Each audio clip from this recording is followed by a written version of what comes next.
এই মৌলিক প্রশ্নের উত্তর যদি আমরা খুঁজি, সর্বপ্রথম আমাদেরকে দেখতে হবে বিনিময় প্রাপ্তি অপ্রাপ্তির বিষয়টা। দুনিয়ার বুকে প্রাণীকুলের মধ্যে যারা জীবন আছে এদেরকে সায়েন্টিফিক অথবা শরঈ যারা আলোচনা করে দুইটা ভাগে বিভক্ত করেছে। সমস্ত প্রাণীদেরকে হাইওয়ান বলা হয়, আর এই হাইওয়ানের মাঝে একটা হাইওয়ানের নাম হলো নাতেক, যারা কথা বলতে পারে, আলাপচারিতার ক্ষমতা আছে, বাক্যালাপের ক্ষমতা আছে, কথোপকথনের ক্ষমতা আছে, হৃদয়ের অনুভূতি আগতি অভিব্যক্তিগুলো প্রকাশ করতে পারে। আরেকটা হলো না, হাত আছে, পা আছে, চোখ আছে, মায়া আছে, কায়া আছে, দেহ আছে, গড়ন আছে, শক্তি আছে, সামর্থ্য আছে, কিন্তু স্পষ্ট ভাষায় কোনো নিজের আবেগ অনুভূতি মনের কথাগুলো প্রকাশ করতে পারে না। আল্লাহ রাব্বুল আলামিন নির্দেশ তাদের প্রতি দিয়েছেন, যারা কথা বলতে পারে, নিজেদের অনুভূতি প্রকাশ করতে পারে, চাইতে পারে, আবদার করতে পারে। তাই তো আল্লাহ রাব্বুল আলামিন কোরআনে কারিমে মানব জাতির জন্য একটা সার্টিকুলেশন, একটা বিস্তৃত একটা আলোচনা করলেন, একটা বিধান জারি করে দিলেন। আল্লাহ রাব্বুল আলামিন বলেন, ওয়ামা খালাকুতুল জিন্না ওয়াল ইনসা ইল্লা লিয়াবুদুন।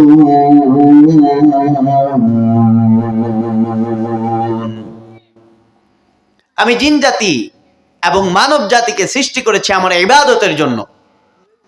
পুরো কোরআন কারীমকে যদি আমরা সার্চ করি, কোরআন কারীমকে যদি আমরা রিসার্চ করি, কোরআনুল কারীমকে যদি আমরা অনুসন্ধান করি, স্টাডি করি, গবেষণা করি, গবেষণালব্ধ একটি অভিব্যক্তি আমাদের প্রকাশ পাবে। সেই অভিব্যক্তিটা হলো সমস্ত সৃষ্টির মাঝে আল্লাহ রাব্বুল আলামিন একমাত্র শুধুমাত্র মানব জাতি এবং জিন জাতিকে সৃষ্টি করেছেন রবের গোলামি করার জন্য।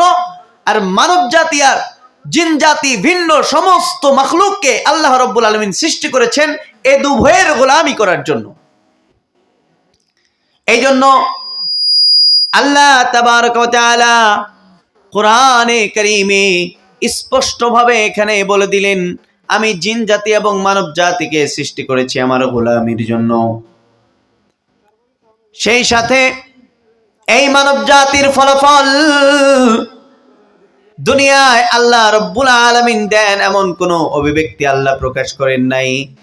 আল্লাহ রাব্বুল আলামিন কোরআনে মানব জাতির পূর্ণ প্রাপ্তি দেওয়ার জন্য, জাযা দেওয়ার জন্য, ফলাফল দেওয়ার জন্য, পুরস্কার দেওয়ার জন্য জান্নাত নির্বাচন করে রেখেছেন, আর অন্যান্য সকল প্রাণীকে জাযা দেওয়ার জন্য দুনিয়াটাই নির্বাচন করে রেখেছেন। আজ পর্যন্ত পৃথিবীতে কোনো মানুষের জীবন বিক্রি হয় না, জান বিক্রি হয় না, মানুষ বিক্রি হয় না, কোনো বাজারে হয় না।